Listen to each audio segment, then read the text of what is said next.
Hey, everybody. This is Dr. Tiffany of TMD Collective, and this is another episode of Jaw Talk Podcast. And I'm so excited to welcome my friend, Kim Siemers, also client. Quick legal disclaimer. All information in this podcast is the opinion of the speakers and not meant to be a substitute for a diagnosis and consultation of a qualified healthcare provider.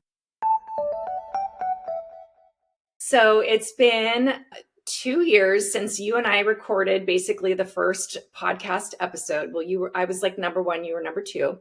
And then it took me a year to get my act together to actually produce the podcast. So thanks to Priscilla, who does all the background stuff. But as May 1 is approaching, it's been 1 year of Jaw Talk podcast. So I really wanted to have you on. So Kim, thank you so much for being on the podcast. Welcome. Thank you back for having me. I'm excited to be here again. Thanks for having me. Yeah. It's great to see your face and to talk to you. I know. I miss you. I miss you We just too. have to content with one visit a year when you come into town. I know. I'll be home in August, so. Yay. I can't wait.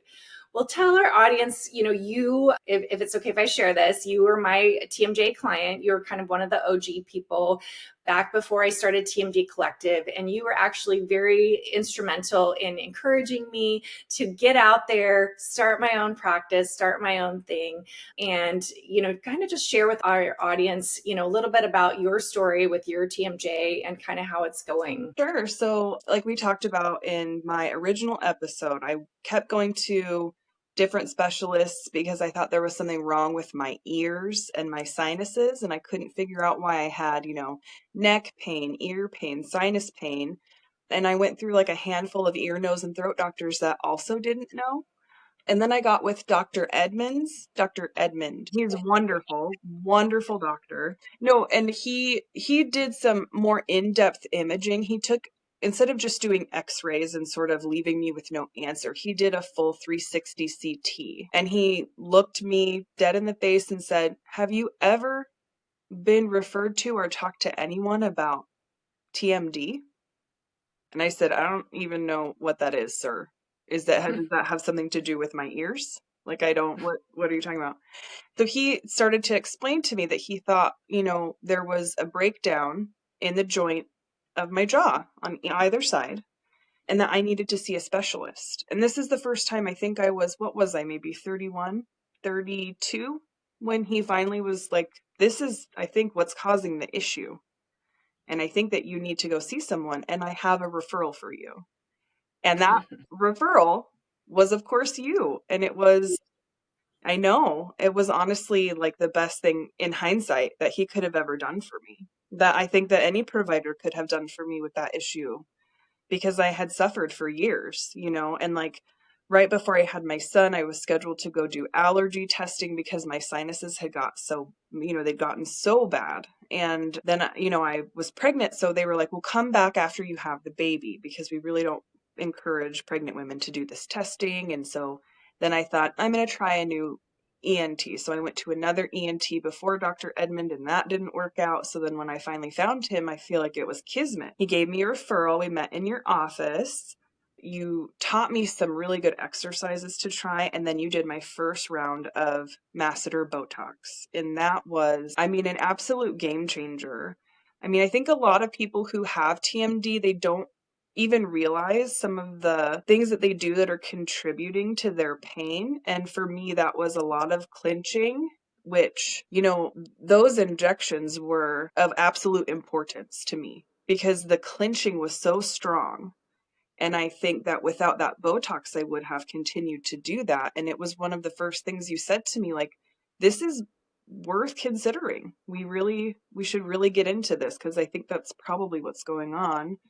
And you suggested a few things that I could do, a few exercises I should try, intraoral massage, and then also my appliance. And so with all of those things combined, the gentle jaw, which I still use. Yeah, but all of those things combined, I was really able to reduce my pain. And I don't even think it's even just about access. It's about awareness. because these Mhm. are things like I had access to for so long, but I had no awareness of like even what this was or Yeah. how to maybe help myself, you know?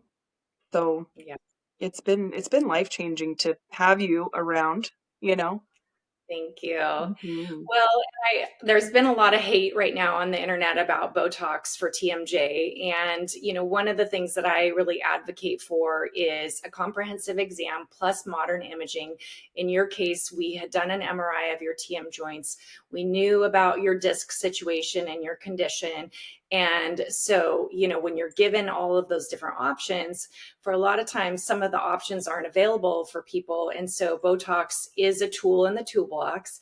And I always explain that, you know, this isn't curing the joint condition, but sometimes it can help with some of the muscle myalgia or the trigger points that you have kind of during that time period while the Botox is active. So I'm very upfront with patients about, it's not a cure, it's not, treating the joint, but it is reducing like how hard you're contracting the muscle. So, like I said, I think it's hard because patients, they're on TikTok or they're on, social media and, someone's like fear mongering about Botox. What would you say to that person? Well, let's backtrack. I forgot about the MRI completely because Yeah. and I know people are afraid of MRIs. The MRI was so comfortable for me, like in my opinion, that Mhm. I was so willing to go through it to sort of get to the root cause. And you sent me for a specialty MRI, and I would say that the commute was worse than the imaging, if I'm being honest. Like getting to Bellevue from, Pierce County was no small feat. So I would encourage people to get an MRI. I know a lot of people don't like to be in the chamber that they do those in, but it was fundamental to allowing you access to that imaging, but the right imaging. And that's how you could truly help me. And then to address the question about this fear mongering that's going on with Botox, I think that, I mean, I too had hangups before I knew what Botox could medically do to help me. I think that I was kind of like, so misinformed about what Botox even does or what it can do to help people who do have this constant use of muscle and what that could look like and the relief it could present for somebody. And now all day I advocate, I'm like, if you have any type of jaw pain, you should seek a provider who will give you Botox or who will at least discuss it as an option or if it's an option for you. Everyone's different. I was just going to say, I mean, there's risks and benefits with every procedure, Right. right? There's benefits with like Tylenol or, Yeah. a hot pock, you could burn yourself, Oh my gosh, so do you remember the first or second time you gave me Botox and I fell asleep on the heating pad? And then I had to call the emergency number in the middle of the night and I was like, did I just heat up a botulism in my face? I totally forgot about that Oh story. my gosh, it was so funny. You were I like, completely I promise you, Kim, you didn't compromise your RBF. I completely forgot about that story. I swear when I said that as a complication, I forgot that story. I was like, I fell asleep because it was on my neck, which again, people with TMD do suffer from soreness in their neck. It's a whole, because everything's connected. And I think Yeah. that's what a lot of people don't realize. Like, I was seeking out, ENT specialists because it's all connected, right? So this would get inflamed and it would affect my sinuses and my ears. It also Yeah. affects my neck. So I fell Right. asleep with the heating pad on my neck without reading like through the instructions. Then I sat up in the night and I said, honey, and I turned to my husband Zeb and I was like, I think I wasn't supposed to do that. Oh It man. turns out you were all good. You were Yeah, all good. I was totally fine. You were like, Yeah. it's really nothing to worry about. I think you're gonna be okay. And guess what I was? Now Yeah. the story. So tell us how it's going now, because you've had, kind of some ups and downs with your Yeah, symptoms. Tell our listeners a little bit about what's going on with you now. sure. So I do still have pain. That's, it's something I deal with on a daily basis. It's still there. I think people with TMD will tell you that they have some days that aren't as bad as others. I do sleep with my appliance in every night, and I find that that truly does help. If there's a night where I don't have it, the next day I'm paying for it, that's for sure. I did move away from you across 5 states, and so I haven't been getting Botox as much as I would like, but I do practice my own intraoral massage, which you taught me, and I do have exercises that I complete on a regular basis. And I find that if I'm not doing them, I'm in more heightened amount of pain than if I do them. So I try to remember, like, this is the same part of my routine as like brushing and flossing my teeth. This has to be part of my daily routine. It can't be something that I overlook because then I'll be struggling. Yeah. So I try to give to myself the best amount of treatment I can provide to myself. There are things that I can't do. Like, for instance, I'm terrible at the intraoral massage and you're great at it. Like, when I leave your office, I can always tell that I'm relaxed, way more relaxed than I am when I'm on my own. I complete the exercises, but I probably don't do them perfectly. So I think it's all about making progress. Like, I'm better at them now than I was when we first met. That's for sure. And I do get Botox. You give me Botox every time I see you. I would prefer maybe 3 times a year. I'm lucky if we do that once. But I am searching for a provider in my area. I did get a recommendation from my current dentist, but you and I are gonna work together on that, and hopefully I can find someone who's on the same page as you and I, because you have not only sort of walked me through this experience that is huge. This is a huge thing. This is a big part of my life. It's a daily thing that I struggle with. You not only have you walked me through it, but you've educated me. And I think that I've also gone out of my way to educate myself. That's something I never thought that I necessarily would, you know. I can recite a lot of Washington state law back to you, but I don't know a lot about the human anatomy. So for me, it's been so fundamental to my healing journey to follow your recommendations. And it's obviously it's not a cure, but there is a certain amount of relief I get from all of the exercises you've taught me and all the treatment you provide me. So for that, I'll be eternally grateful. I appreciate your honesty and clarity and just sharing your journey. I think that's really important for other women, especially to just kind of hear what you've been through and, just to know that there are other people that are kind of going through the same process, but there are options too. Yeah. So, one of the things I wanted to talk about was there was just a CBS News article about the horrors of TMJ.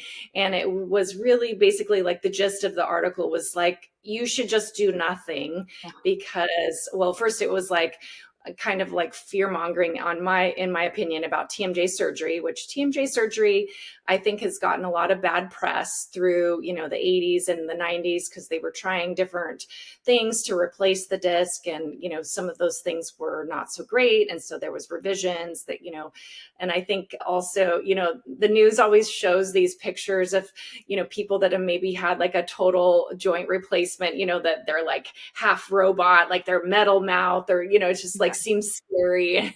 So you and I have talked about TMJ surgery as an option, just knowing to, again, educating you on the different types of TMJ surgery, and also just knowing that it does depend on the surgeon. Just like if you were going to go in and have a rotator cuff repair for your shoulder, or see, another type of surgeon for other orthopedic injuries, there's variability between surgeons. And so I think it's important for people to just understand, again, we need individualized care. What worked for one person may not work for another. You may have had a great result with one surgeon, but another person didn't, but maybe they had different risk factors than you did. So I know I asked you to read the article and you said you have thoughts. I'd love to hear your thoughts about the horrors of TMJ surgery. Okay, so I think fear mongering is the best description of this article. I mean, it really is going to take a person who either has no awareness of TMD treatments or has an awareness of them but is apprehensive, going to take that person and turn them away from it altogether. Like, I'll just, like you said, I'll do nothing about it because living with this pain is better than having a botched surgery. And I think a lot of people are always afraid of, like, what if this goes terribly wrong, right? The Right. first thing that, that this article very specifically failed to mention is that I don't know about everyone else, but I can say with certainty that every time I've ever been given like surgery as an option, I have been told the benefits and the risk factors. This is what could happen if you decide to allow me to do this. And I am a person who has had 3 other surgeries apart from the fact that I need potentially in the future this jaw surgery that you and I have discussed, right? And each time that I had surgery, I was given, these are the benefits of this surgery. These are the risks. Now, I can't say that every doctor does this. I can't say that every patient listens to it, but I can say with a good amount of certainty that those options were presented to me. Yeah. So I think that people know that there, are certain percentage of bad outcomes. That's the first thing. The second thing is we have advanced beyond, like you said, the 80s and 90s when they were really, so yeah, it was in its not infancy, but we're trying to find a way, and this worked in testing. It's a new treatment. If you're willing, we can try it.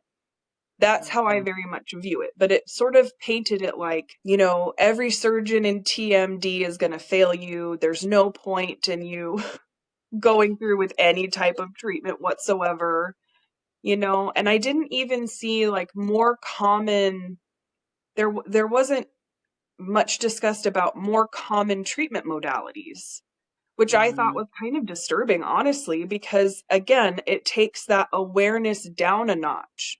It actually puts it in reverse. And I think that, like I said, a lot of people have access, but a lot of people just don't have awareness. Now they're running away from awareness. And that could be detrimental to so many people who struggle with this on a regular basis. I think it's taking away the opportunity to seek treatment from people who otherwise might if they hadn't read this article. And that's truly how I feel. Like, I have considered surgery, and you and I have discussed, the benefits, the risks, and you have even said this is the person I would actually prefer you to get surgery from. So when you get there, when we get to a point where it's like your TMD just has hit a wall, this is the person, like you and I already basically have our flight picked out. Like we're We're gonna have our camera crew with us. Exactly. I think that like understanding your options is something that, in my opinion, people in the medical field have always tried to give me. Now, I'm not saying that happens every time, but I'm saying my options are always clearly laid out for me. You'll continue to endure this pain for who knows how long, or you can undergo a procedure, and here are the risks and here are the benefits. Yeah. So I think with anything, there's risk. The second thing about this article that really bothered me, and I think that you and I discussed it on our text, is that it is trying to sort of cast TMD treatment in a negative light for the sake of salaciousness. Like these doctors are out here inventing the wheel, and they're gonna put screws and pins in everyone's jaw, like you said, metal mouth everywhere. And that's not the case. Yeah. Half human. Exactly. It's like even the pictures in the article were just so well, and that's the point, right? Is like it's meant to sort of be this salacious article about doctors providing treatment but not really providing treatment in a nation where we're already kind of skeptical about medical treatment in the first place and who's actually lining their pockets, right? Because let's face it, a lot of Americans are kind of upset with treatment options and insurance. and providers and insurance and providers, and we all have these constant conversations. You see it if you just look at the news. It's a constant conversation that we have in this country, and I think that this specific article went out of its way to make people feel like there's some kind of, we just want to give you this surgery because we know that you might say yes, and if you do, then we all get rich but you. It's kind of like Various plot. right, exactly. Various Like you're the TMJ surgeons. right. TMJ surgeons and insurance companies are linking up to scheme, to your detriment, is kind of how it made it seem. But then the last thing that sort of really bothered me is that the article itself admits that women underreport TMD because they're afraid they won't be taken seriously. That is a real issue in medical today. Women are constantly afraid of not being taken seriously. You see it all over social media. You talk about it with your girlfriends. I mean, I talk about it with my sister. We're afraid to report something because we're afraid that the person we're reporting it to will just say, oh, that's just probably from your cycle. Oh, you're in pain? That's a woman thing. Don't be so hysterical. Right. We're just not taken seriously in medicine sometimes. And I think that the article admittedly points out that a lot of these treatments, they were kind of late to the game because TMD is underreported. And how about we discuss more about the underreporting and why that's an issue? I think really we need to discuss why is that an issue? And let's come to some kind of understanding that it's not underreported maybe as much anymore because there are treatment modalities available. And they don't all result in you ending up with a full replacement. Right. Well, and we know too that if you lose that little protection of that little disc or the little cushioning, all of a sudden, you wear through the tissue that's behind that, and all of a sudden you become bone on bone, and your condyle becomes this, like, I call it the little bird beak stiletto heel, where you're just trying to balance on this tiny little bit of bone. And we all use our jaws all day long for eating, singing, chewing. Huh. I mean, like, you would never tell a 12-year-old girl who has no cartilage in her knee, oh, just don't go up and down stairs for the next 15 years until your knee degenerates enough to where you need a total joint replacement. Right. But that's essentially like what we're doing to TMJ patients. We're gaslighting them until they have no bone left. And then that's the only solution, is that you do have to put in that prosthetic joint. And I just, that's kind of what TMD Collective, I want to target also those moms that have the 5 to 15-year-old young girl. Like, they may not have the kind of symptoms and pain that you have as an adult, but if we can recognize who those young girls are before they've started to lose the disc, they've started to degenerate, if we can detect that early, but as I just think we suck at prevention, and we suck at detection. We suck at diagnosis, in our healthcare system. But really, that's the only way we're going to change this whole narrative, or change, these, 10 million women. Well, it's like 30% of adults have TMD, and it's like 9 women to 1 man. The only reason, the only way we're going to be able to change these stats is if we can kind of have that crystal ball when we have these young children, and be able to detect that early. So, that's the hard part, is to do it before you had braces, to figure out if, what structural things did you have before you went through all of your kind of dental history.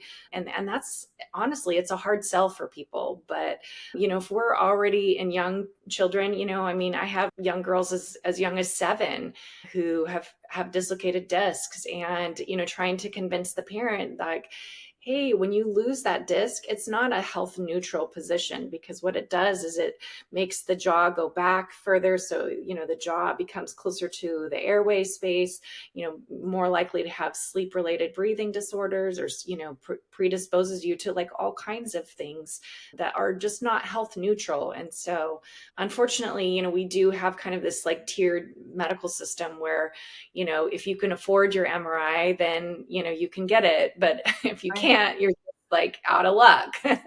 And that's the access piece, right? So Like I said, a lot of Americans maybe don't have access. I did, but a lot of people don't. And those who do, then they don't have the awareness. Or in this situation, let's say you have a 7-year-old, what parent is going to read that article and then be apprehensive as hell Right. to seek treatment for their child? What's better if Yeah. I just do nothing? Because if I do something, they're going to turn her into this metal mouth monster. But the problem Seriously. is when you do nothing, then that's how it gets so bad that you have no Exactly. dial, you have no bone left. But So and the article failed to mention what would happen if these people hadn't sought treatment. It was sort of just a slasher piece, right? Like, that's a great way to describe it. seriously. Love you. This is why I have you on the podcast, so we could No, just really be real and have real jaw talk. I love you too, and I'll be here anytime you'll have me. But I definitely believe in what you do because I'm like the proof that it does work, and that also the importance of understanding what's going on with this disorder. I feel like you said, it's something that primarily does happen to women. Nine times more likely to happen to a woman, right? So if that's the statistic, then I think that we could all band together, you know, like, Advocacy. and it just like as an analogy, we could all band together to like work on something that could benefit more women. And wouldn't it just be great if so many more women had the information anyway? Like the total picture of information, not some slasher CBS piece, not, these things that just I feel are counterintuitive to finding a treatment that works. Yeah, Mhm. exactly, exactly. So Yeah. we're working against ourselves at a certain point. And don't we do that enough? I Self-sabotage not necessary. Exactly. And that, I definitely believe in you and your message and your mission. It's something that I have from jump said, like, this woman is smart and she knows what she's talking about, and you have a passion for this. There's an absolute burning in you to constantly be taking in new information and to be distributing as much information as you can. And I hope you never stop. Thank you, friend. Thank you. I mean, really, you're constantly thanking me. I should thank you. How much pain I was in when I first saw you versus today. I mean, it's a no-brainer, Thank you. in my opinion, but Well, Kim Siemers, thank you so much for being such an advocate for me and TMD Collective. Thank you so much for being on Jaw Talk podcast. I can't wait to see you in August. And if you love this episode of the show, please share it with your friends and tell everyone about Jaw Talk and what we're trying to do here at TMD Collective. So thanks for having me. Take care. I'll see you in August.